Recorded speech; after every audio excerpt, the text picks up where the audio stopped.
This is Rob. I'm the service technician talked to earlier. This is the sump pump that was running nonstop.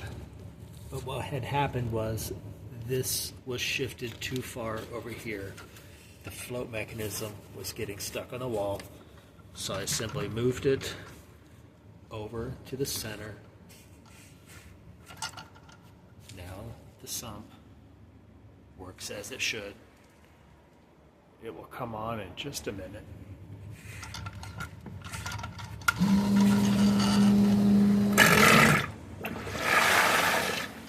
Now I will agree, a check valve would keep the water from flowing back, but as far as working, you can see it is.